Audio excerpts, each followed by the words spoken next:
everybody, it's Romania Black, and it's officially one of my favorite times of the week. Time to watch Word of Honor, and can it?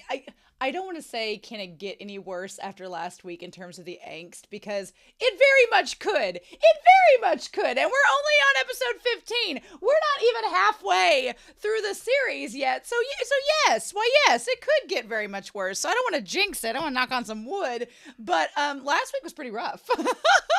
In terms of angst central, and now the Heroes Conference has started.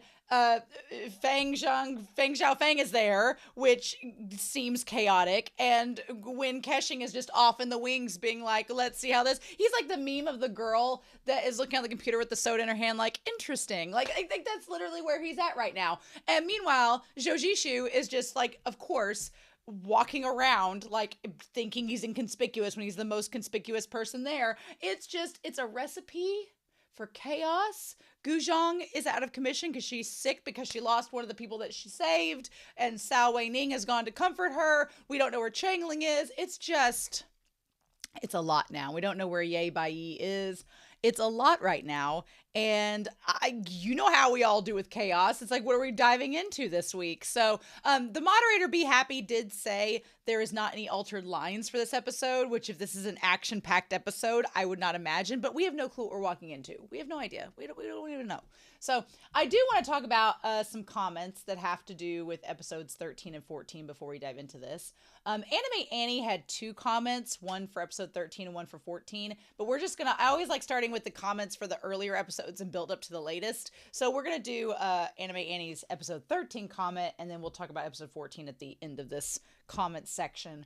Anime Annie for episode 13 says, in dramas or donghua, I have found that there isn't the same subtext applied for heterosexual couples as there is homosexual ones, and they can be more overt in the language used and the actions between the couples. Yeah, in episode 13, I was asking if, like, Chinese Danmai versus traditional dramas, if one was more open to being free of censorship than the others. And Anime Annie kind of describes what a lot of people were saying, in that no, there is some censorship with heterosexual couples, but there is more leeway with heterosexual versus homosexual couples in China. So I was just curious from a Western standpoint, from people that have watched a lot of C-dramas, what that might have been. So I appreciate that. Now, Visa Cake had a comment for both episode 13 and 14, and we're going to get into these. For episode 13, in terms of the makeup, if Zhou Zishu keeps body padding in his disguise kit, I wonder if he can disguise himself as different genders, like Liu Qianqiu. Hashtag free tragicomic ghost. Hashtag free her. I hadn't thought about that. Do I think that the censors will allow Zhou Zishu to cross-dress? Probably not.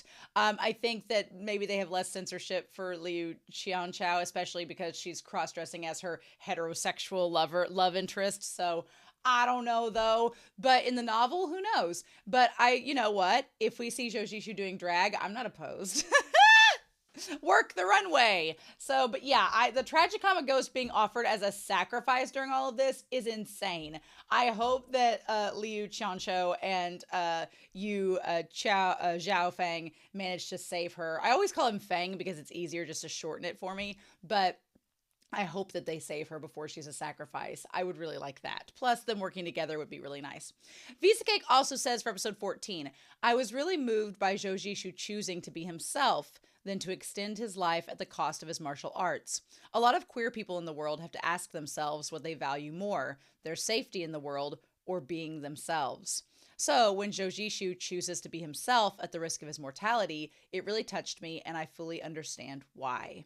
I think that is a really good perspective to bring up in this, because we talked last week about how, and I'm going to talk in further comments as well with other people's comments on episode 14, about how it's understandable from both Wen Keqing and Zhou Zishu's perspective of why they choose the things that they do. And so we're going to talk about that in the comments. But it's really funny that Visa's Cake mentions this, because I watched one of my favorite drag queens from season 15 of RuPaul's Drag Race is Marsha. I love them. And they are a Broadway performer now in New York. They are currently in the show Cabaret. And if you don't know what Cabaret is, you should look it up. But they're an understudy for the MC. And I watched an interview with Marsha this morning, actually, where they were talking about how the role of the MC is very much about Cabaret essentially is about fascism in a weird way, but it's also about people choosing whether they choose safety versus being themselves and whether they choose to sacrifice others at the risk of their own safety and individuality. It was a really good interview, but it's a really good discussion of Zhou Zishu choosing his own identity and agency over just being safe. And I kind of like that. So I like Visa Cake's comment touching base on that. So if you're in New York and get a chance to see Cabaret, I wish I could have seen it, but the last time I was there, the tickets were too much. So I was like, eh. Now, Pancake, getting back to Word of Honor, has a huge comment for episode 14. And I kind of wanted to read it verbatim and break it down because there were a lot of really good points in this. Pancake says that with Zhou Zishu, he does want to live in episode 14. You see it in his hopeful reaction when Ye Bai offers him 10 more years. But losing his martial arts feels like losing himself. He's already in the acceptance stage of grief, so giving him hope just feels cruel. Zhou Zishu didn't expect others to understand, but he needed Wen Kexing, his soulmate, too. And that's why it broke him when Wen Kexing said the same things that everyone else has said to him. But I fully believe that Wen Kexing does understand. He understands too well. These men feel like people who, if they can't live by their own will, would rather not live at all. But understanding doesn't stop you from begging someone to stay. You can't expect logic here from someone who loves you. Unlike Zhou Zishu, Wen Kexing just entered the denial stage of grief. He even lies to himself, pretending he hasn't fallen too hard for Zhou Zishu because the pain is too much to bear. Soulmates and breaking instruments, eh? The original story of Yu Boya and Zhang Jiqi parallels keep hitting, and it's so good. So yeah, I feel like both characters need to sit down and talk. I think the big thing is that Zhou Zishu does not... I think the thing is that Wen Kexing, on one hand, is not respecting Zhou Zishu's wishes because he's being selfish, and that's fine. But Zhou Zishu is also not understanding that Wen Kexing loves him to the extent that he does, and that's why he's saying the things that he does. And so both of them just need to sit down, talk it out. And one thing I like about this series is that it does make them talk it out at some point. They may distance themselves from each other for a little bit to cool down, but then they come back and talk it out. And I kind of love that. So I'm hoping that ends up happening for them as we go. So we'll see. So yeah. But Pancake also says, even though Wen Kexing has shown more kindness to female ghosts than most, he could still be pretty deeply selfish. Whenever his revenge or Zhou Zishu is involved, everything else gets pushed aside. His bitterness and tunnel vision makes him reckless, which I fully agree with. I actually like this side of his character. It makes him feel more human, which is ironic because he's a ghost, like someone overwhelmed and lashing out like a hurt and stubborn child. I love that the alluring ghost still risked saving the tragicomic ghost anyway, even after Wen Kexing told her not to. Yeah, I love that these ghosts who are supposedly emotionless and like gave that all up a long time ago, are they fooling anybody? No, they still have lots of emotions and they're still very traumatized and acting out based on those emotions. So I love it though. It makes for good characterization. Now, Pancake does speak about Shinshin in this last part of their comment, saying, I think the reason that Shinshin doesn't go after Feng Xiaofeng isn't because he doesn't notice, but because he needs to focus on defending himself against murder accusations right now. Feng Xiaofeng is probably using the chaos to his advantage, attacking Shinshin while everyone else's attention is on the Five Lakes Alliance. Also, Gao Chong ordered Shinshin to chase Feng Xiaofeng to bring justice for the four sages of Anji, who Gao Chong cares about, but I don't think the others at the conference really care about that. Okay, the latter part makes more sense. My whole thing with episode 14, it was slightly unintentionally comical that this one person that we've focused on is just appears and nobody notices or cares. I'm like, there was no like cut to Shinshin or Gao Chong noticing they were there. We the audience see them and it's like, oh, hey, that person you're looking for is right there. But to Pancake's credit, Gao Chong and Shinshin are really the only ones looking for Feng Xiaofeng. So that part makes sense. And I just would have liked Shinshin to acknowledge that they are there and maybe shown some panic like, oh, you're here, but I'm defending myself. I just wanted something like that. Just an acknowledgement. But maybe we'll get that this episode. The first person to speak up in Shinshin's defense is not the leader of the Mount Tai sect. He is the junior master of the Gentle Wind Sword sect. He was the representative, but not the sect leader, since in a previous scene, Sao Wei-ning's senior brother told him the sect leader had to leave last night for some unknown reason. Now, I believe that unknown reason is going to come back in all of this at some point, but that is good to know that the person who spoke up for Shinshin was somebody that's with Sao Wei-ning's group. So that's good to know. It's hard to keep track sometimes of all of these characters because there's so many of them. But anyway, and they die left and right, so you really don't have a lot of encouragement to invest in them sometimes because you're like, oh, they're going to die in 2 episodes, so why does it matter? So it's like, I think that Gao Chong is going to die in this Heroes Conference. I think he's going to die. I don't know if he will or not, but I have a sneaking suspicion that him or Shinshin's going to die. I don't know. Or maybe Zhao. Maybe Zhao will die. The second brother. Maybe he'll die. I don't know. Anyway, or the third brother, whichever brother he is. I know y'all have told me. And finally, Anime Annie says the Chinese term that Sao Wei-ning uses to refer to Weizhu is Da Zhizhong, which refers to him as his eldest senior martial brother. Neither you nor the subs, neither your subs nor Netflix has translated the title, though your subs at least referred to him as Brother Weizhu, whereas Netflix's subtitles simply put Weizhu every time Sao Wei-ning said Da Zhizhong. Okay, so basically the oldest brother that is the senior brother that Sao Wei-ning talked to last episode is called Weizhu. Lots of ways, lots of Zhus.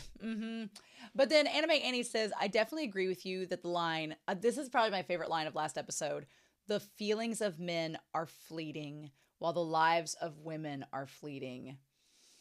There is a different connotation for both of those, and it's so good. It's such a great line. In the Netflix, the subtitles it gets translated to says, it's easy for men to be unfaithful, yet difficult for women to live on.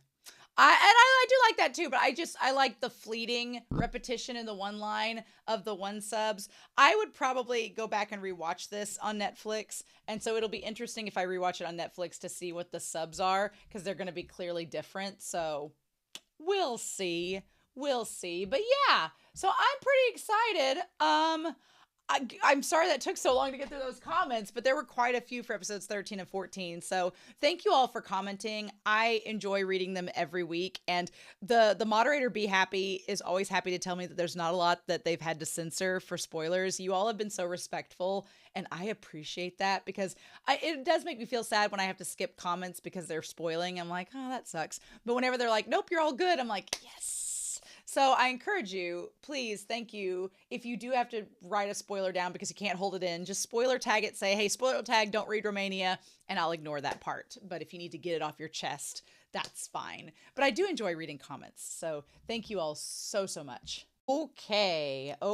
So we're going to get started here, and I'm so excited. We are starting at the 1 minute and 48 second mark, as per usual, but we are going to dive into episode 15 of Word of Honor and see how this goes. And we're going to do that here in 3, 2, 1, and let's go. Episode 15, baby. Oh. Dao Quan is still in a coma. I love her blue. Oh, yeah. She's like, wake up before then. Damn. Is Chengling going to be there watching her from the other side of the door? Bitch, is he? Oh, no, Guzhong. Oh, because he said Zhao Lian was with her. Oh. Well, you got in the rain, girl. There just happens to be another bed. How perfect, right here. Aw. I like this anatomy body poster there.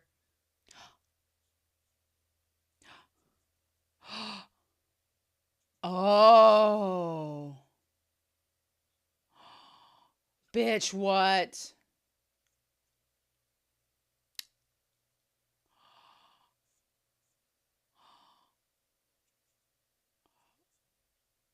Oh. Oh, and then of course he shows up. Holy shit.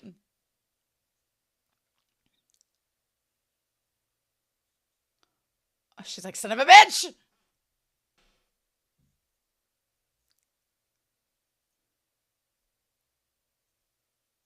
She's like, son of a bitch. I had it all. Oh. He's like, but I thought we liked each other. Oh no, he's so sweet. Oh. He's so clingy. Right. Oh. Oh.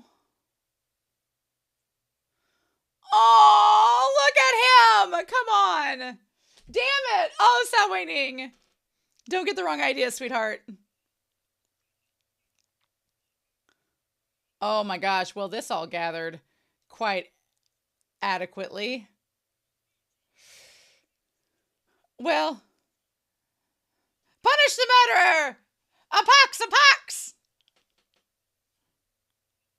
Shinshin's shoulder pads must be studied. The fashion, y'all. Well,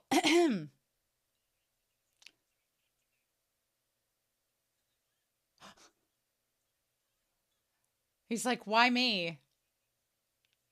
Did you? Did you? That's fair. That's fair. That's fair. You literally had a ghost tell you.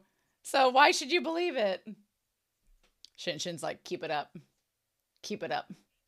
Spare me. The MILF hat. I forgot to talk about the MILF hat. We'll talk about it in the discussion. Mm-hmm. To avenge the dead. Funny that we're talking about ghosts. Uh-huh. Yeah, don't listen to rumors and don't panic. Funny that advice. Oh. He's like, son of a bitch! Like, shit.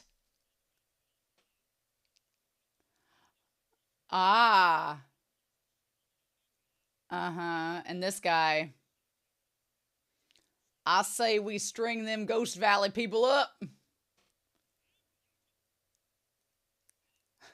We gotta destroy this Ghost Valley before my NASCAR race gets on at 12 p.m. That's right. Ah! And then, yeah, he's just there. I'm like, did you not notice him? He seems pretty conspicuous. Uh-huh. the MILF hat. I love that it's like, do you not think you're conspicuous, sir? Like, Leader Huang is gonna, like, start a... Uh-huh. He's gonna start a concert here. Oh. Oh, you gonna do that? Gonna do that? Shit. I didn't think this old man remember. Ah, how you gonna get around this? Shinshin's like, what we doing? Well. So what if I do? Well, yes. Well, yes. Listen to the beggar man. Okay, Iron Fist. Stroke that beard. I knew he was going to do it as soon as he put that hand in the air.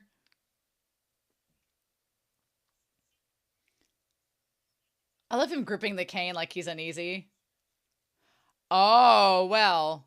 Them ghosts took my eye. Ooh, the Eagle Claw gang. Yeah. Man, the way that one person's words can turn people back and forth so easily in this. Oh! Oh! Oh, hi! Hey! Who be this?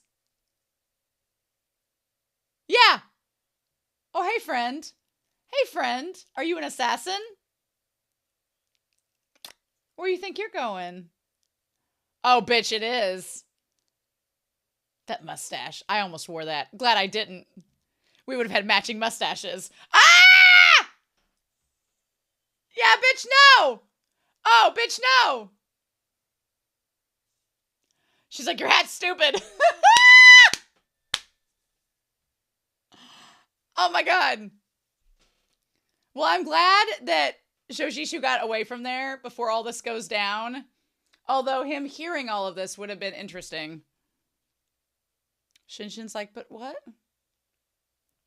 Look at him posing. Oh, I'm sure you'll say that.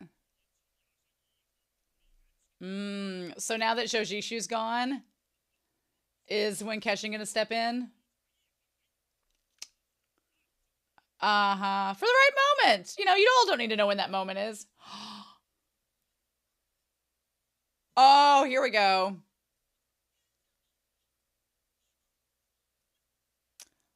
Oh, when did you get here?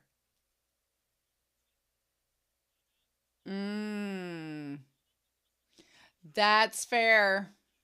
Yeah.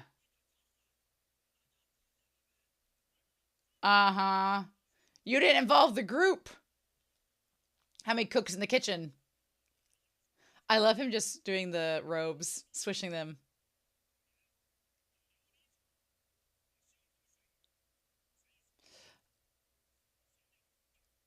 Shinshin's drip is just so good in this. I'm going to say. So the MILF hat. The MILF hat apparently is a trope. And Zhou Zishu's wearing it, which does not beat the allegations of clingy women. Of clingy men with women, so, you know. I just love him just perched on the shoulder of this giant man. Like, how? Oh. Oh, well. Oh, what is this? I mean, it was obviously Wen Kexing, but... The only thing I don't care for is Feng Xiaofeng's voice sounds a little too gremlin-y. It would have been cool if he had like a really deep voice. That would have been really anti-generic tropes. You're effing bullshit? Really? Why are they reserving the F words for Feng Xiaofeng? He's like, do you want me to hit you with my fists, please? Ah! Oh, bitch, what?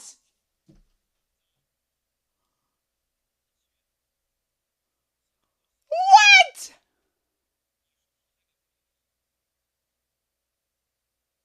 I did not expect this at all. Especially him just pointing, like, come the hell down. I didn't notice you with this beautiful hat on. Ah. Oh, well. Right. That is not wrong.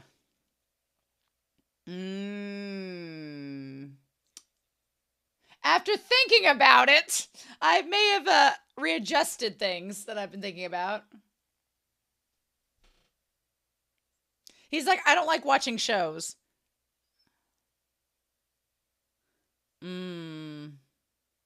Does it?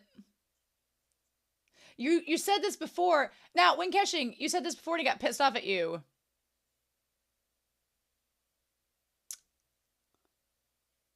Oh.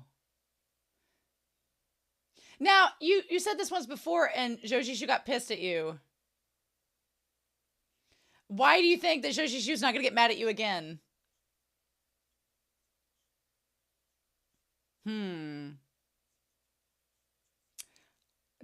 Or maybe Wen Kexing wants him to just step back and see, like, what the truth is. Oh? Okay, so is this... That's the Scorpion Man, isn't it? Isn't that the Scorpion King? He's too perfect, it has to be. Oh, adopted father. Is this Prince Jin? Is this Prince Jin? Is Prince Jin his adopted dad? Well, but have they? Or was it a defect from the Ghost Valley? Uh-huh. Well, but you've been wrong on assumptions before. Mm. Well, he's like, me? Malicious?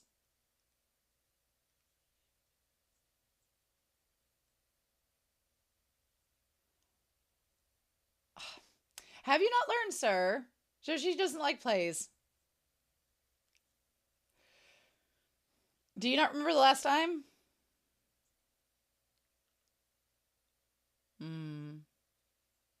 Uh-huh. Mm.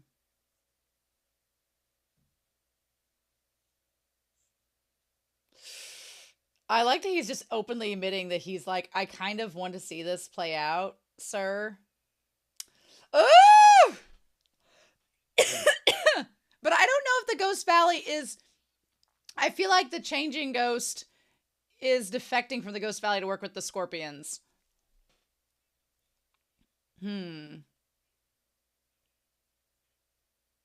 Well. Okay. I like that the gentle wind sword sect did nothing. Oh well. You see how big this sword is? I ain't compensating, bitch.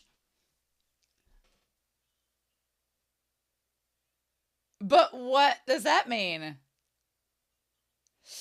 Okay, so yeah, he is with the gentle wind. Yeah. Uh-huh. Oh, who be that? Oh. Uh-huh. Oh, okay. Oh shit! No, they got her! Oh! Oh! Is that... Oh no! Oh shit! Well, crap.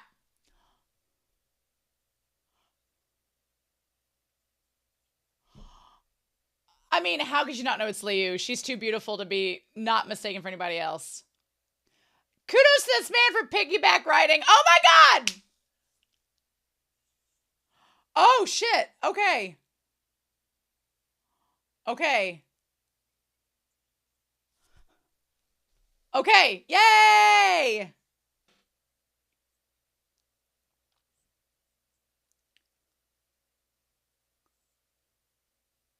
Well, they all be dead. Is Guzhong going to see that they've all been attacked? Oh shit! Strawberry shortcake! Will you stop them? Yeah, what? Oh! Oh! Oh! Oh! So Ning! Oh! Bitch slapped him! I mean, you're beating up an elderly couple, but still! Get it, Sao Ning! Get it! She's like, oh, bitch, it's on! Fever my ass!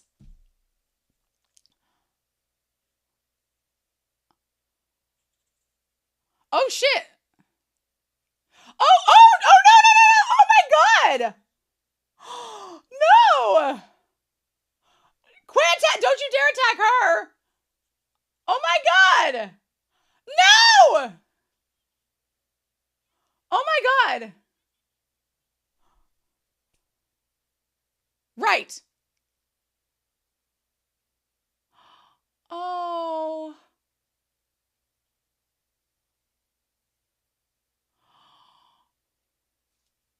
Oh.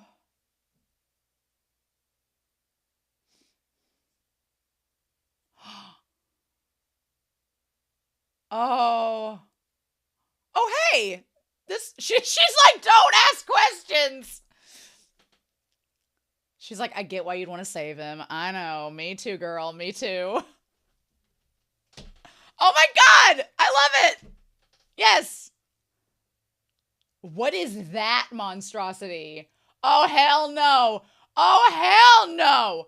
Oh, hell to the no.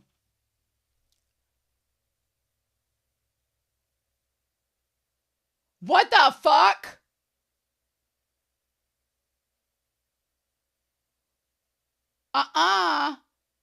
This ain't no Night of the Ventriloquist. No, no, no. I'm sorry, what?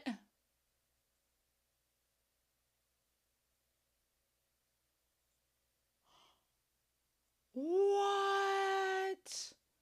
Dragonpool, what? Is that a person or a puppet or... Why is Changling here? What? Oh my god. Oh my god. This is the creepiest effect. What? What? Holy shit.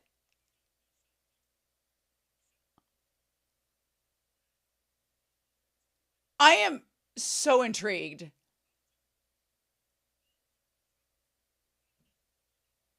And Changling being here too.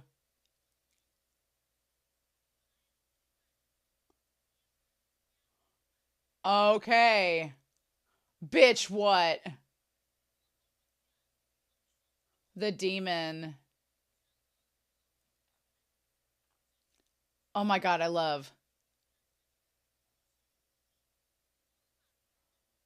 It was so unsettling at first. Oh.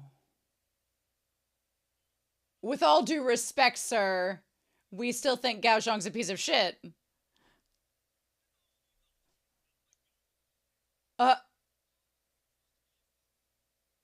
So there's, I mean, all the mechanisms. That makes more sense.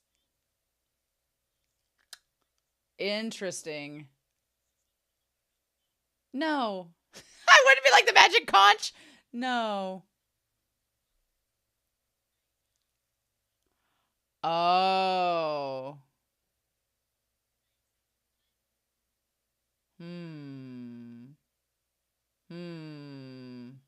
Interesting. Did Gao Chong...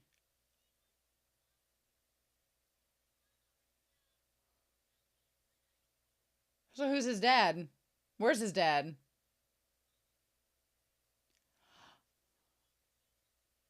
Uh-huh. He thinks you're a bitch. Oh my god. What are we getting? Okay, and there's Zhao. Oh, bitch. Oh, bitch.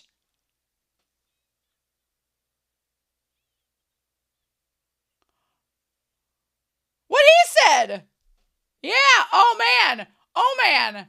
Well, this is a turn of events. This is just stirring the pot. What? What? Shin! Don't fly off the handle!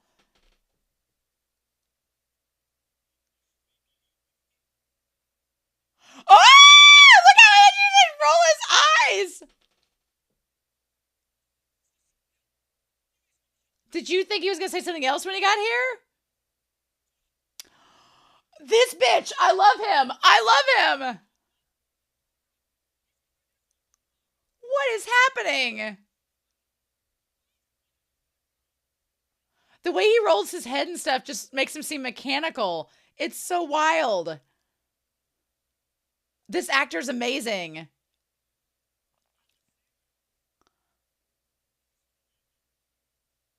Did you think when you brought him here he was going to say something different? Oh my god! Changling's like, I really am just here. Oh. Well. Well.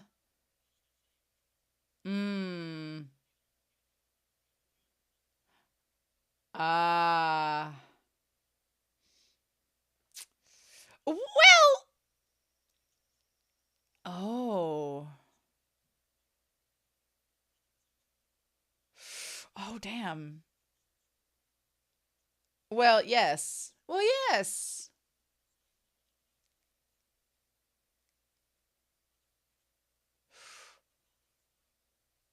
Ooh. So you think he's going to respond to it? I love them challenging each other during this conversation. It's so good. This actor playing young Long is amazing.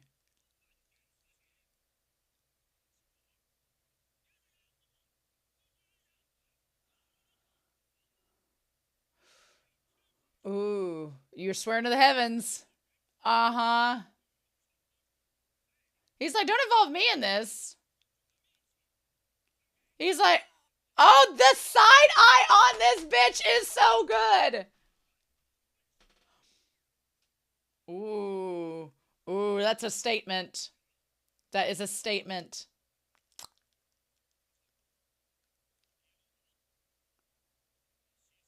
He's like, bitch, what? I love he just puts the chair out of break. Like, fine. I was just here to cause a scene. I mean, Zhao has always been pretty pathetic. He just married rich. What? Is it the changing ghost? Did he just change his appearance? What is with this? I feel like there's something up with Long. What is this? That was terrifying.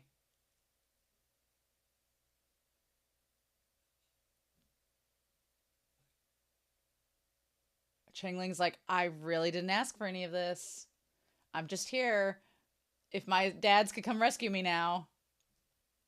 Oh, because he came for the ceremony. We're gonna have a shotgun wedding in about 6 months.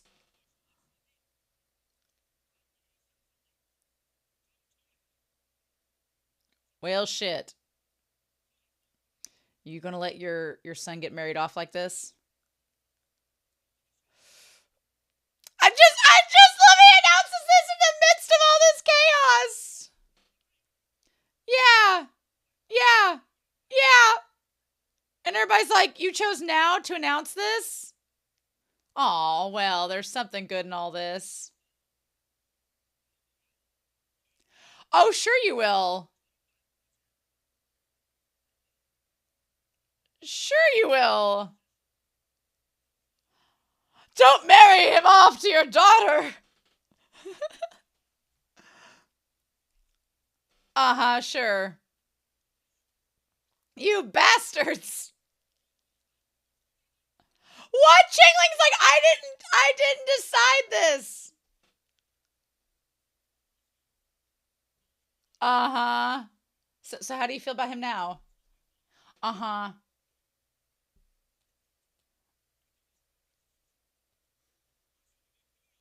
Mmm. Well. Ah. Hmm. He's like, I can't counter that, bitch. And Zhou Zishu knows all too well about announcing things like that to the public. Oh. Are you really gonna just hand things over to Changling and then walk away? Oh, that's from Ye Bai Yi. Uh-huh.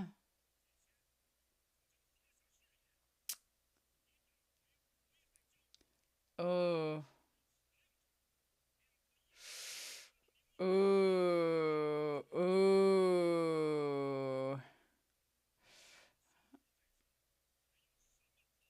Uh-huh. Are you? Interesting.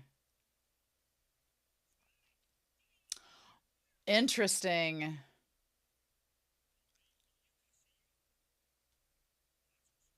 To eradicate the Ghost Valley. Oof. Oh, man.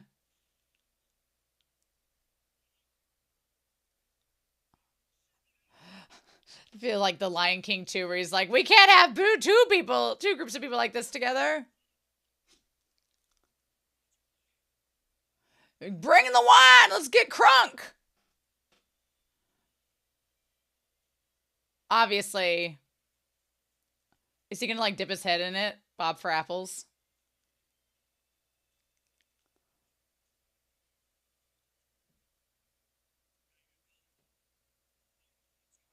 Oh. Oh, well, bitch, what? I mean, is it gonna sterilize it? What? That seems a bit harmful. I'm kind of a hemophiliac, so I really don't want to do that.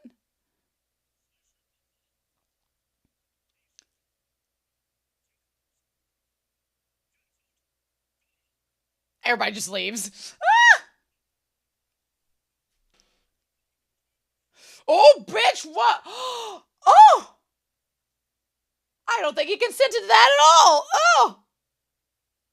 He didn't consent to that at all.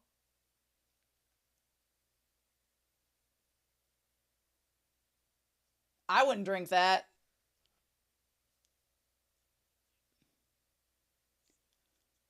Oh, do they?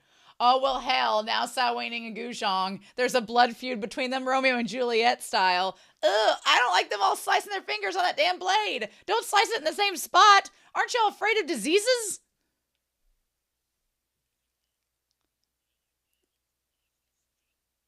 Okay, Great Whale Gang. Ugh, I don't like them slicing their fingers. Changling's like, this is all very hazardous.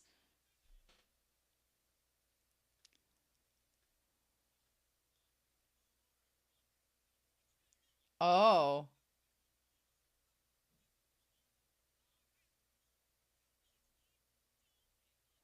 Uh-huh. Mmm. Mmm.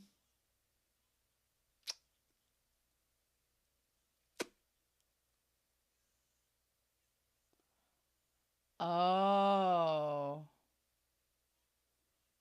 Yeah, how are you gonna settle that? Yeah, so how are you gonna distribute this?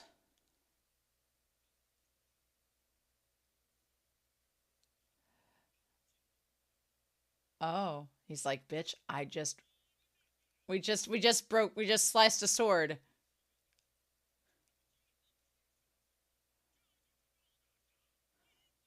Ah. Oh, he's so pissed. He's like, we just did a blood oath. Why can't we just go through with this? Why doesn't everybody just get the wine ready? What is happening?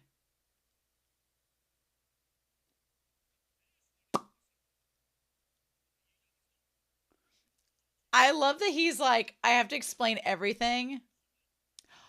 Oh. Did he have his own sect? Oh. Really? Oh, okay.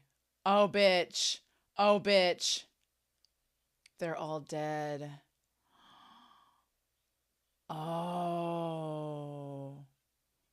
Interesting. Is Winkeshing from the Miracle Healer Valley? Oh. Oh. What? Oh. So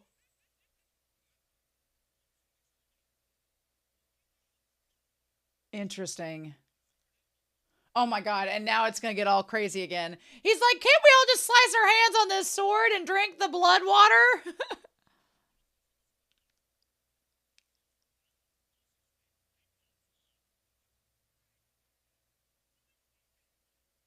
Oh my god. This is all just a mess. A big old mess.